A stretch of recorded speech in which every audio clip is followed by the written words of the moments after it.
if you have an idea, you want to do something, just get into action, because you learn a lot more that way rather than by trying to learn about it in the back end and then trying to put it into practice, if that makes sense.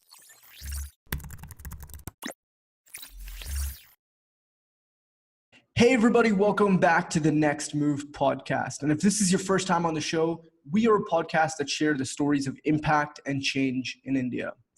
And today I'm so excited to have Saras Ramamoorthy with me, who is a co-founder at Learning Matters. And what I really love about Learning Matters is they're flipping the switch on traditional edtech. When you think about traditional edtech, it's direct to student to improve their learning outcomes, which is awesome, which is definitely has its place, and it's doing incredible things. But what Learning Matters are doing is equipping our teachers to be better teachers, and especially in India and in rural India, that plays such a huge role. And we're going to get into the psychology of it all. We're going to get into all the aspects. So I'm so excited to have you on, Saras. How are you? I'm great, thank you, Armaan, and it is a pleasure to be here on the podcast with you. Education has always been at the forefront of any society. It's the most basic thing that everyone in a society needs in order for the society and the country as a whole to move forward and make progress at the same time, right? So education is very dear to the hearts of the entire team at Learning Matters. And thank you so much for giving me this opportunity to tell the story of Learning Matters and our passion for EdTech and for teachers on your show. Appreciate it. I'm so happy to have you on, and our coincidental meeting leads me into our first question. So we went to the same university, different times, but we went to the same university, and you went there to study special education. Could you talk about why you went to Purdue? What was the reason you went there? What did you study? And did you always have a passion for education from even before you went there? Right, yeah.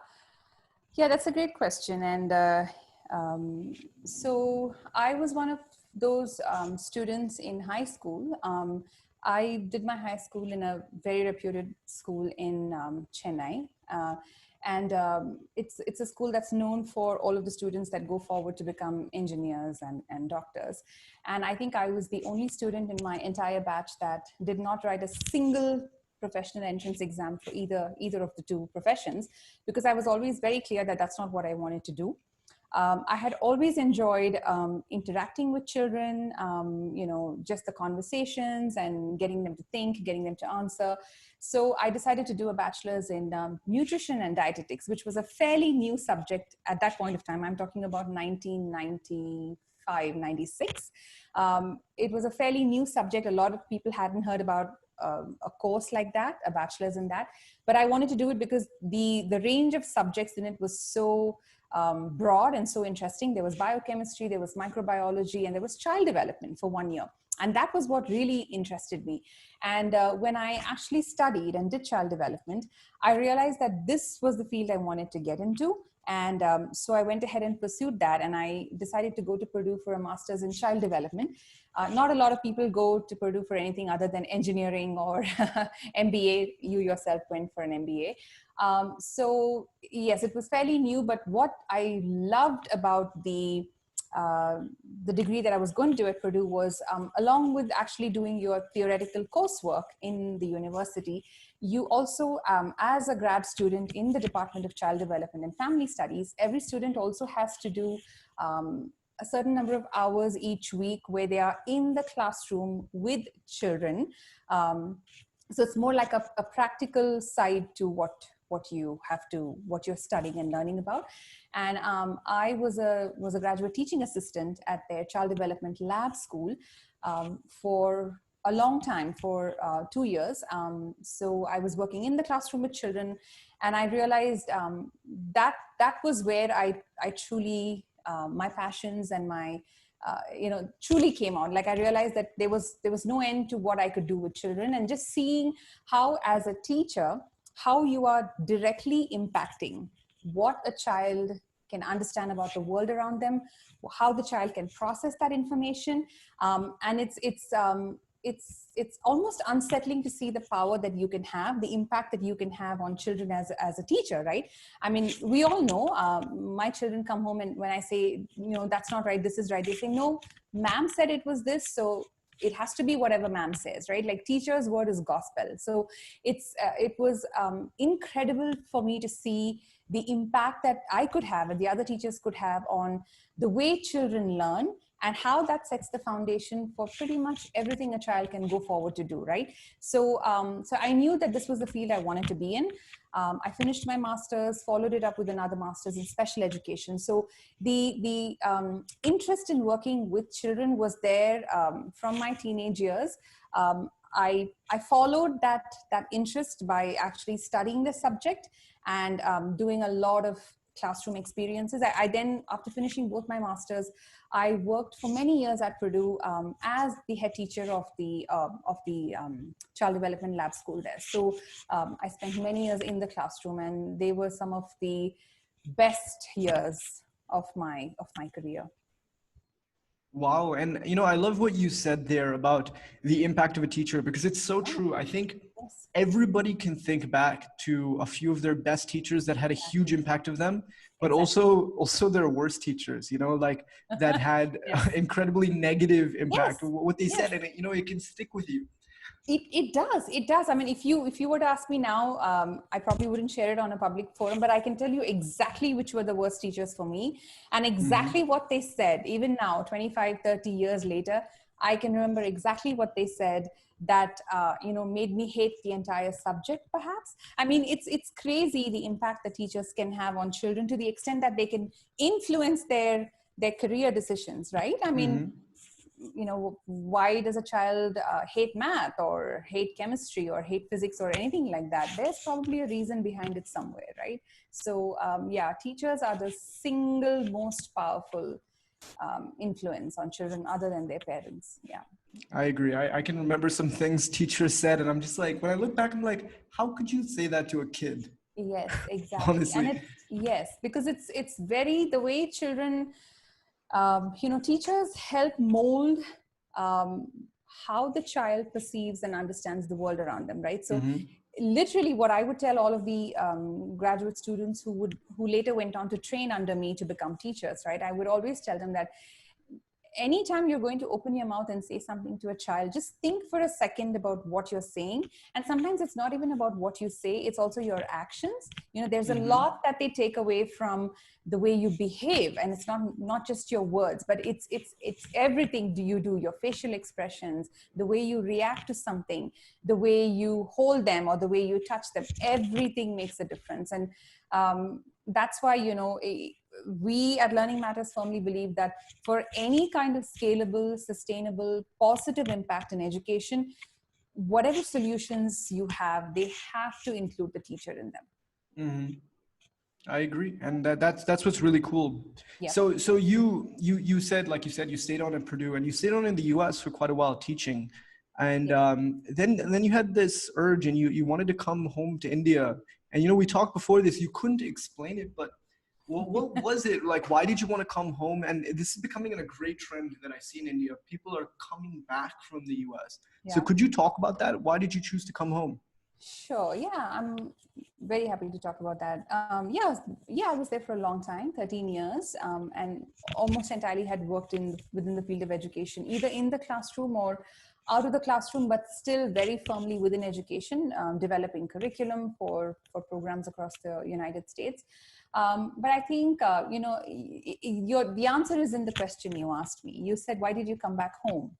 And I'll say to you, because this is home, right? So after a point, you just realize there's something missing, and it's indescribable. You can't quite put your finger on it, but you just know something is missing. And for me and for the rest of my family as well, we just felt like India was where we had to be. And the minute we came back, it was like we were home. That's awesome. And so when you came home, your to-be co-founder got you a job at the company you eventually started working for, Pearson, which is also an education company. Yes, so could you talk about that experience and the experience of meeting your co-founders at the company? Absolutely, yeah. It's a great story that I never get tired of telling. So my co-founders are Gowri Mahesh and Ramamoorthy, and the three of us aren't related in any way except by the very, very strong ethos that we have for education and the passion that we have for education. So I joined Pearson. Both my co-founders were there working, and Gowri is also my high school classmate. So we've known each other donkey's years, a very long time. And I joined Pearson. They had the right opening for someone with my background. And it was in education. It was great. It was a great experience because I got to see the digital content and the digital education side of things, and especially from an Indian perspective. Because mind you, I hadn't worked in education in India up until then, right? So Pearson was great for that matter, and I got to learn so much in my almost 2 years there.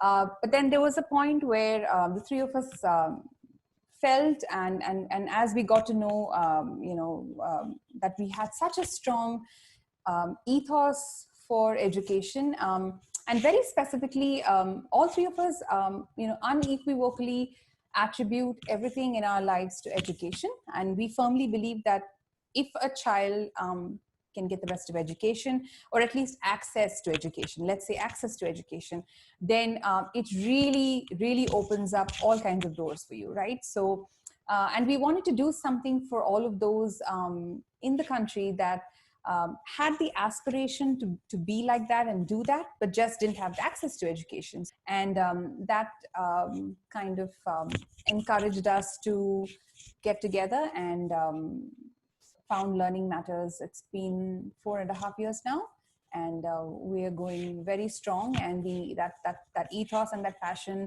hasn't changed a bit. In fact, we have a fantastic team that where everyone shares that very same ethos. I mean, they're here because they believe in education and they believe in giving back, and I think that's crucial. You have to feel that. So how did the idea come up for Learning Matters? And then talk about, this is something that plays on the mind of so many to-be founders. Yeah. You have this idea, you have co-founders, you're excited, but you also have a family and you also have kids, and you also, there's that security of a full-time job. So can you talk about that leap as well? That's a hugely important role that, people would love to take away. Sure. Yeah, that leap is an incredibly hard one to make. And, everyone says this, all entrepreneurs talk about this at some point, and they always tell everyone that, whatever you see and you hear about, you always only hear about the success stories, and it always looks so cool and so glamorous, but then you always only hear about the success stories. You don't hear about that's the tip of the iceberg. So we don't see the rest of the startups, the rest of the entrepreneurs who tried equally hard and didn't make it for some reason, right? So leaving behind the security of a full-time job, especially a job at a really good organization, something that pays you well, and in a field that you like, it's incredibly hard to make. For the three of us, we had a lot of discussions before we officially decided to start Learning Matters. We made sure that we had a lot of discussions about, and we were very, very honest with each other. We were very, and that's one thing that helps. And I will always tell people who are aspiring entrepreneurs, there are two things that I think are very critical. One is find, if you're intending to find a co-founder or more than one co-founder, please make sure that your co-founder is someone that you are by principle and by values, that you are very tightly aligned with them. Because if you have that, nothing else really matters, and nothing else can come in between, right? If you're already tied on what you believe in and the core values, right? Whatever those values may be, if you're very tightly aligned, you're good. And so make sure you take the time to find a co-founder like that, because if you have a co-founder like that who truly understands you and is there to back you up no matter what, everything else becomes so much more easier. The second thing is, have all of the difficult and hard conversations upfront, right? whatever that conversation is. There's no point in saying, but this is my good friend, and how can I talk money with my friend, or how can I talk like, what percentage should we each hold in the company? And that's the whole point. You have that conversation because that person is a good friend, or you believe is a good friend.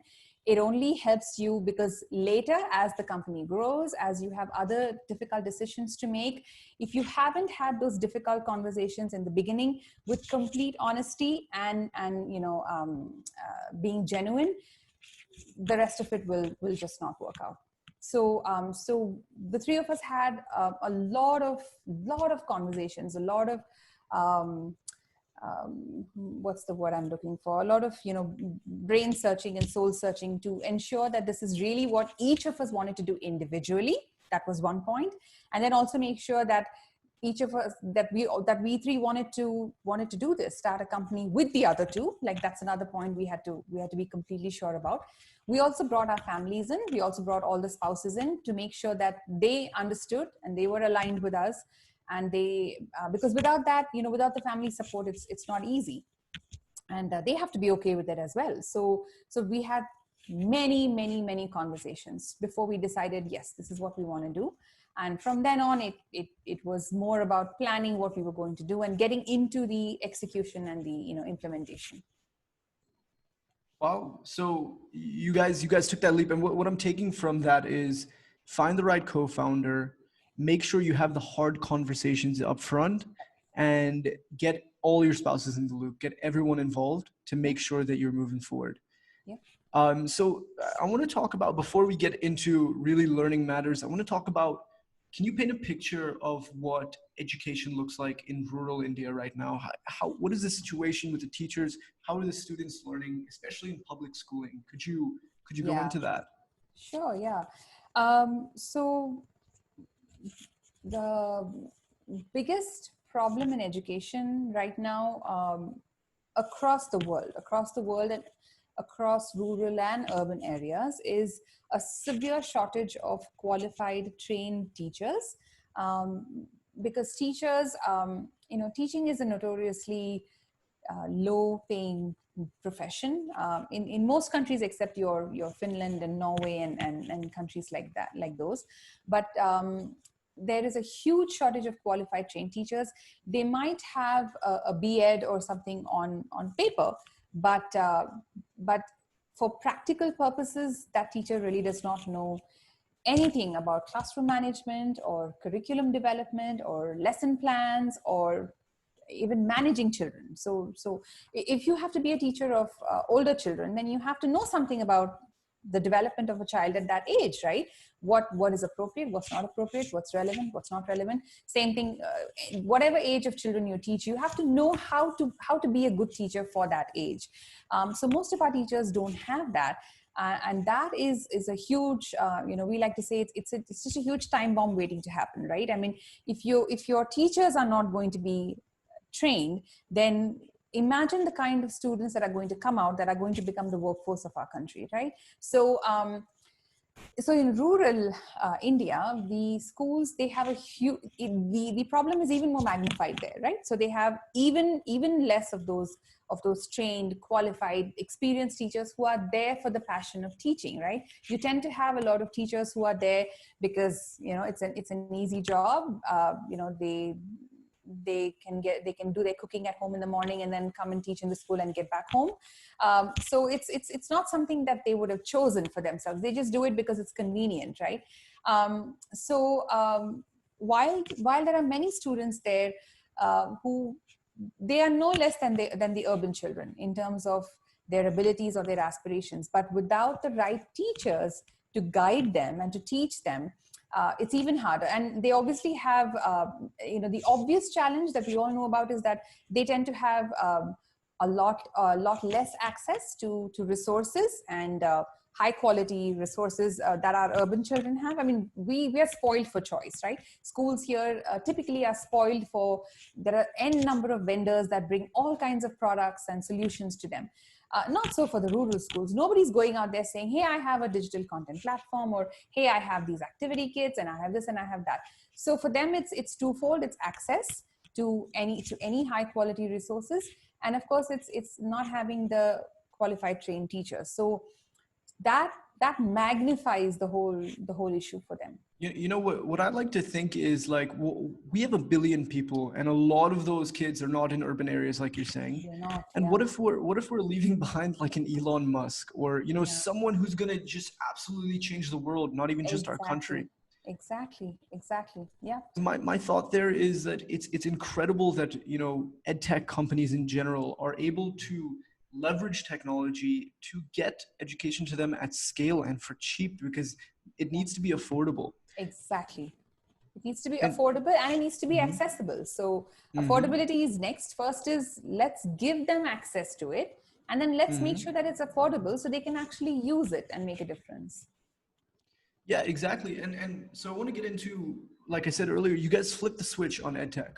You guys are focusing on, like we've talked about a lot just before this, empowering the teacher. Mhm. Could you go into a little bit about why you guys chose that approach and how you were doing that? Sure. Yeah, I'd love to. So, like I said, like I said earlier, if there has to be any kind of sustainable and scalable, scalable and sustainable, these are the two keywords, right?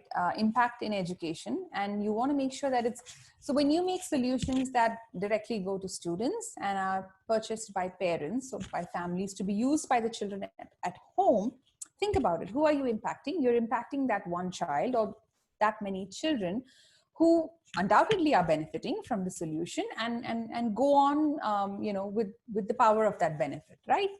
But when you are able to upskill the teacher, you're able to transform the teacher. What you're doing is you're transforming the entire teaching learning cycle in the classroom, in that school, and that single teacher now impacts generations of students. Now that impact is going to be a longer, wider, and a deeper impact. So we were very firm right from day one that our solutions will make sure that the teacher is at the center of whatever we do, because that's the only way that we can ensure the scalability and the sustainability. So we focus a lot on teacher training, and we provide high quality customized teacher training programs for teachers in different ways. So pre-COVID, our one of our flagship solutions was Star Teacher, which is a teacher training program. And it was a blended model where our training team would go out to the school 3 times a year, no matter where the location. I mean, our team here, I mean, we are so incredibly lucky and blessed to have them. They will take any means of transportation that it necessitates to get to a school.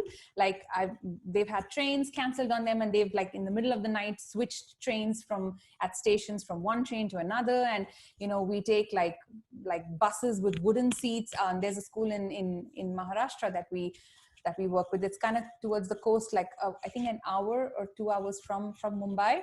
And you have to do the train, of course, or the train to Mumbai, and then you take the local train from Mumbai to another place, and then you do the last leg in this little rickety van bus. So we do whatever it takes to get to the school. And that was a blended model that was pre-COVID and pre the world changing. Now we do a lot of upskilling programs and professional development programs for teachers online. We do a lot of webinars. We have a webinar almost every week, and while most of them are paid at very nominal prices, all of the topics are very relevant, very timely for teachers. Like things like, how can you be setting up your online classroom? How do you assess an online classrooms? How do you manage the students in higher grade students who are tech savvier than yourself? I mean, these are all issues that teachers are grappling with right now. So we ensure that our webinars focus on these. We have a lot of free webinars as well. There's no payment. It's just our contribution to the teaching community at this time. So we ensure that no matter what we do, the teachers are they're at the fulcrum of the solution. It's like it's a different way of looking at customer obsession, because in this way, the teacher is your customer. And it's incredible that you guys are going through all those means just to make sure that they are in a teaching and in a learning environment that suits them. So Yes. that's really cool. And so you have this idea, and you have this program in place. You guys have the experience to put this program in place, but we're talking about rural cities and underfunded schools that you guys are going after. And I know you guys are a for-profit business. So how are you selling to them? How is it, how is it going through? Could you talk about that sale? Yeah. Um, yes. So there are two kinds of ways in which the schools react, the rural schools. One is you have those that are so happy that someone's out there with a solution that's affordable for them, and what they'll do is whoever is the decision maker, it could be the principal, the correspondent, the school owner, they will make sure that they divert whatever funds are needed to do that. I mean, and you would think that rural schools would say, oh, we don't have the funds, right?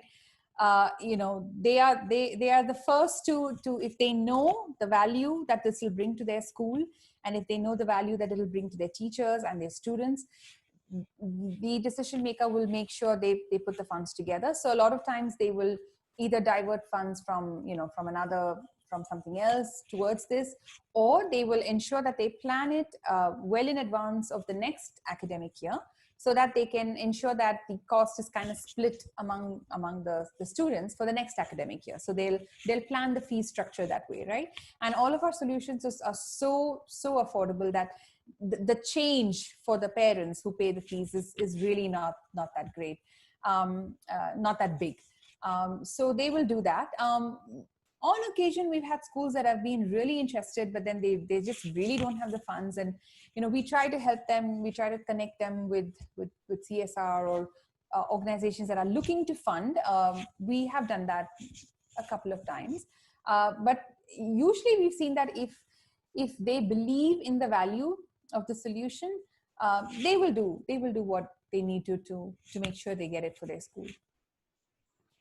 Yeah, that's so true. I for our CSR activities at our company, we actually go to this little village school that's down the road from us, and you can see in the Okay. teachers' eyes that they want to do everything for those kids, but they just don't have the resources.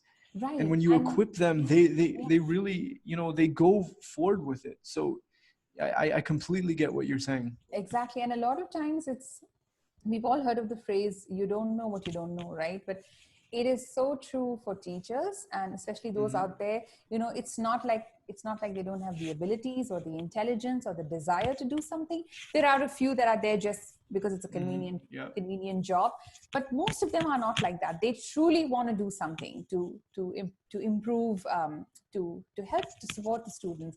So when you tell them simple things like strategies that they can use to to manage their class better or manage their routines better, you can see the light bulbs going off in their heads, and they're like, I wish someone had told me this, like 5 years back. I would have been doing it all these years. And they're so thankful, so filled with gratitude that someone is giving them these solutions, right? Or someone is teaching them how to navigate these issues that they have. They are just so thankful for it. You're absolutely right when you said that. Yeah, it's crazy how these little teachings, I mean, they play big impact, but Yeah. they can have a direct fundamental impact on this disparity of the entire country, because all of Yes. these students are not getting the education that they need, and they could be, the brilliant ones of the future. So I think, Exactly. what you guys are doing is incredible. So, and I want to talk about, you guys are a technology company. You guys do a lot with technology, Yes. specifically with Alexa, and you guys Yes. are equipping Alexa to be able to Yes. teach and help augment teachers. And could you talk about how you guys are using Alexa and why you're using Alexa? Of course, yeah. Yeah, we are super thrilled. We're doing a lot with AI and voice technology, and we believe that's the way to go forward. So, if you think about it, how do we all even learn language, right? We learn it because we listen to it being spoken by those around us, and we learn to speak it by saying things over and over again and practicing until we learn to say something. And so listening and speaking are the two most natural ways by which human beings learn and communicate, right? So our solution called Tara. Tara is an AI-enabled teaching assistant. It uses natural language processing, and the beauty of Tara is that it is a teacher that is a non-judgmental teacher, and a teacher that can teach with no fatigue, right? So the point is, if you can enable um, if you can enable a device to become a teacher and to teach students and adults anything. It could be communicative English, it could be science, anything. Then think about how you're equipping them, because they can access the content on their own just with the device. They can repeat as many times as they need to. They can answer questions, and the way we have we're using Amazon's Alexa and the Echo Dot device for now. That's the platform that we're using now. But Tara can work on pretty much any voice enabled platform, right? So the point is that the learner could be a child, it could be an adult. The learner says something in response to questions, or and Tara listens, and then Tara will correct you, and Tara will not only tell you you're incorrect, but Tara will also tell you why. Tara will correct you and explain to you where you went wrong and correct you. So and what's even more, the learner is learning in a by using the two things that he or she is already equipped with, right? I listen to the teacher Tara, and I speak, and my teacher Tara listens to me and corrects me. So it's the most natural way of learning, and we're sticking with that. But also, because this is a machine teacher, there's no it's a judgment free environment, right? So there's no judgment, there's no fear of, if I say something wrong, what will happen, and what will the teacher say to me. Tara will just say, no, that wasn't right, and let me help you understand why, and direct them again. And finally, Tara can repeat parts of a lesson or a lesson any number of times. Now, a teacher with no fatigue is an amazing thing to have. So yes, we believe AI and voice is the way to go, and our Tara does just that. When I'm bored, I randomly take my phone and I'll just put like the Siri on and start talking to it. Yeah. And when I think about if I was a kid and I would just play with this all the time. And like you were saying, it's just repetition. Yeah. You keep speaking, you keep practicing it. One day you're going to keep, learning more and more and more. Exactly. And if you think about communicative English, because we do a lot in the domain of communicative English for teachers and students in the rural schools, rural and semi urban schools, because think about it, all of us grew up having access to listening to good English and speaking, and therefore we learned how to speak good English. But for them, that's not the case, right? I mean, even though the school is supposed to be an English medium school, it's even the English teacher will not speak good English, and that's because and how can you blame them? Because there is no access for them. How do I learn a language when I don't get to hear that language being spoken, and I don't have someone to practice conversing with? So English is fortunately or unfortunately, it's the legacy left behind, right, by our history, and it's the language that these people need in order to most of them need in order to move forward in their career, or to break the cycle. I mean, high quality education and good English, right? They need that to break the cycle of whatever they've been doing all these years. We are giving them access to listening to good English, and to be able to practice speaking good English through Tara. Can you expand on, because this is something I'm super interested about edtech. Can you expand on how we can scale technology to kind of create a less unequal India, to reduce the disparity between tier 2, tier 3 cities and tier 1 cities in terms of outcomes? Can you go into that? Absolutely. Armaan, technology has to be the way to do that, right? I mean, there's no other way to do that. There's no other way to easily, quickly provide accessible and affordable, high quality education to tier 2 and tier 3, right? I mean, if you think about it, right, mobile phones are everywhere now, right? If only we can ensure that, and even Wi-Fi, internet, right, is gotten a lot better in tier 2 and tier 3. Most places, there's no problem with it now. But there are the occasional places here and there that don't. But if that can be taken care of, right, if let's say the government can step up their game and say, okay, let's ensure that, this is the time, there's COVID, we don't know the future of physical school. We're not sure how it's going to be. There is talk of reopening and all of that, but we don't know, and we don't know what form that will take. So if the internet infrastructure can be made better, there is no doubt that technology such as voice-based technology, which is so light on the devices that you have to use, you don't need a big you don't need a big set of stuff. The schools that are implementing Tara, all we give them is we give them the eco dot, and then they have the books that go along with it.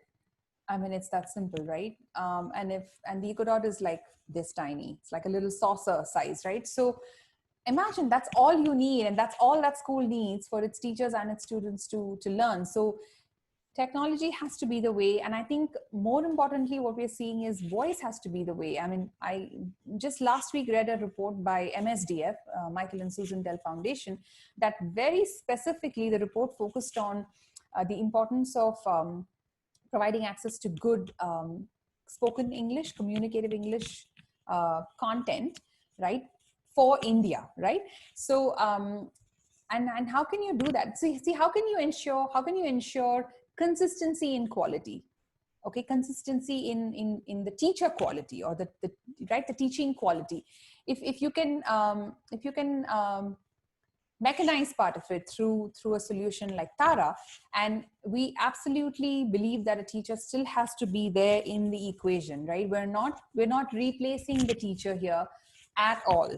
We are saying that we are equipping the teacher, we're enabling the teacher with this teaching assistant that now helps empower both the teacher and the teacher to empower the students, right? So it has to be done through technology. And yeah. So COVID-19 has hit us, and it's hit education very hard in the sense that students aren't able to go to school. We're seeing a lot of cool advances in online education and all this kind of stuff. Can you talk about how you guys are dealing with COVID-19, and how are you pivoting to continue moving forward?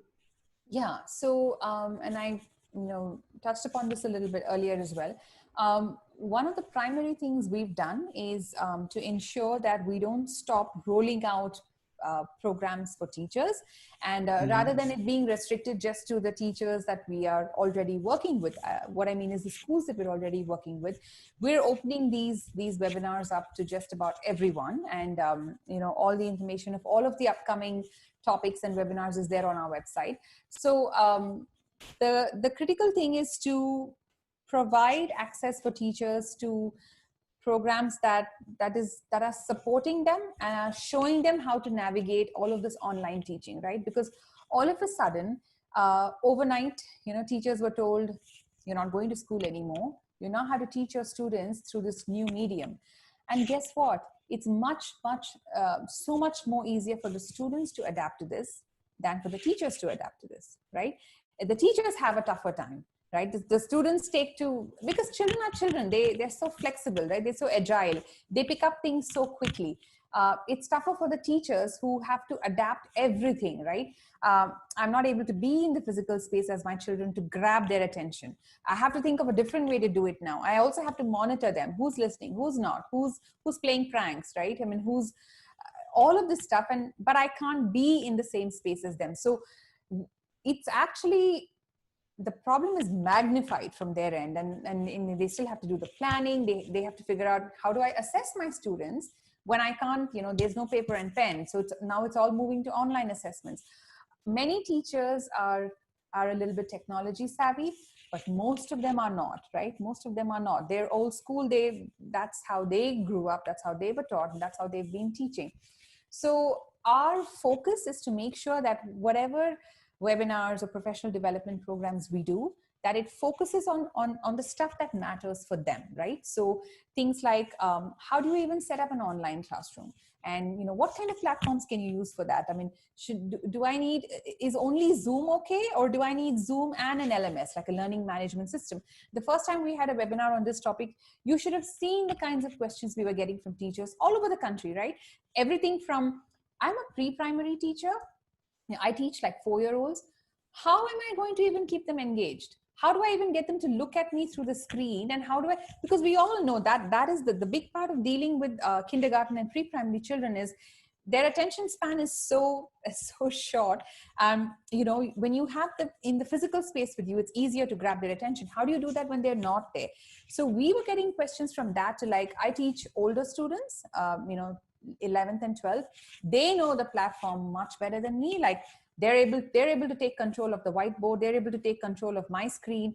And how do I prevent them from doing, how do I prevent them from, like, how do I even know that they're there or not there? So these were real questions coming from real teachers who were just in despair at how are we going to move forward. So we ensure that all of our webinars focus on topics that are of absolute relevance to the teacher in the here and now, right? Like, you're doing online classrooms, what do you need to know about it? What do you need to know about it to be successful? What else do you need to know about teaching at this time, right? What else does your school need to know? I mean, we run webinars not just for teachers, we run webinars for school leadership as well, right? School leadership have their own challenges as well, right? How do I manage parental expectations with online classrooms? Parents are paying fees, but there's no physical classroom. So how do I convey the significance of this to the parents, right? They have their own issues. So we're making sure. So we started these webinars during the lockdown, and the response has been overwhelming. With every week, we have more and more attendees. Earlier the attendees were more like from the south. Now we have a huge number that's coming in from the northeast, and we're thrilled by that. It obviously means that word of mouth is spreading. People are getting to know, and it just shows that teachers all across the country have the same issues. That's awesome, man. It's so cool to see that several schools, like you're saying, they're finding ways to pivot, and they need this education though to Yes. figure out how to get through it. Yes. So I kind of want to go into a little bit of the conclusion of the podcast, and I want to talk about what's your mission with Learning Matters. What does it look like in 10 years? For Learning Matters, definitely, move forward with a lot more technology. We're already doing a lot with voice, and we can only we definitely expect to do a lot more with AI and voice in our solutions. But also, I think the longer term, where we'd like to be in a few years from now, and maybe not even 10, maybe much sooner than that, is we'd ideally like to see centers of excellence for teachers set up by us all across the country. So like central points, institutions where teachers from the surrounding areas can come to be trained, to be supported, to receive all kinds of professional development programs and upskilling. So kind of spread that and pass on those skills to many, and be able to reach many more teachers. So that's definitely on our plans, is to set up these kinds of centers where we'll be able to impact 50, 100, 200, 500 times the teachers that we're able to do now. And definitely a lot more technology. Being able to use technology smartly is the key, and being able to use it to get high quality education to those that need it, right? That is the mission, and definitely that will not change. Nice. And I just want to close on one thing. I was just thinking about it, and I wanted to ask you, what does it take to build something from scratch? From nothing into something great. Okay. That's a whole 1-hour podcast by itself, Armaan. You're just giving me 5 minutes for that. But okay, I will do my best to put into words the answer to that question. It takes a lot of courage first and foremost. Um, it takes having really good partners in that, right? So, and this is the second time I'm speaking of, finding the right people to do it with.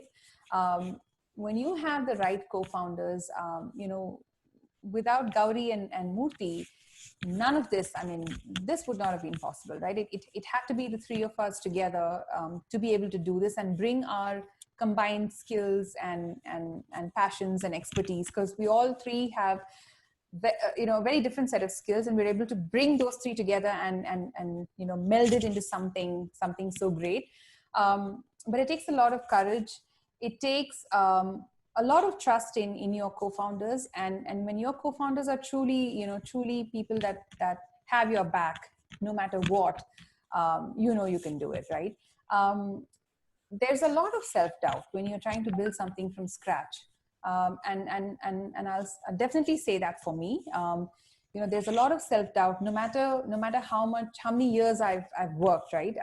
No matter how much I've studied, there's always a doubt about, am I doing this right? I'm not sure if I'm doing this right, or I'm not sure I'm the right person to be doing this, or to be doing something so big and so impactful. That's always going to be there. Never give in to that. I think that's critical. You always have to get past that self-doubt. And another point, closely related point, is don't wait to know everything about something before you actually do something. Just, if you have an idea, you want to do something, just get into action, because you learn a lot more that way, rather than by trying to learn about it in the back end and then trying to put it into practice, if that makes sense. So I would say primarily it takes all of this. It takes a lot of hard work. It takes a lot of sacrifice, both from a financial point of view, of course, yes, but it also means from in other emotional ways as well, right? Because when you've given up a job and the money, or when you have children and you're trying to build something and you're an entrepreneur, then everybody knows that. Everybody knows how tough that is. But I'm definitely going to say this, and this is a plug for all women entrepreneurs whose challenges are completely unique, completely different. There's a lot that you sacrifice in order to be able to keep this going. So these are the things I would say anyone has to be ready for in order to be able to build something from scratch. And I'm not even sure I still did full justice to the question. Wow, that was very, very powerful, and I think that's a great place to end up. Saras, thank you so much. Heart, yeah. Yes, and I tried to throw a little curveball at the end because it definitely came from the heart. Yeah. Thank you so much for coming on. I really appreciate it, and I learned a lot from this podcast. So I'm looking forward to catching up soon. Yes, thank you so much again, Armaan. And I just want to say a huge shout out to everyone else at Learning Matters, the wonderful team. I'm blessed to be the voice and the face for them on this podcast. But be it my dear co-founders Gowri or Murthy, or the rest of the team, the leadership team at Learning Matters, every single person that works so hard to take our mission and fulfill that mission. This is a huge shout out to all of them for doing the incredible work that we're all doing. And thank you so much for giving me this opportunity to share our story and to share, our plans for what we want to do. And I really hope that, our story inspires many. So thank you, Armaan, for doing this. Awesome. It was great to have you on. And thank you, everybody, for tuning into this episode. Make sure to subscribe if you haven't already.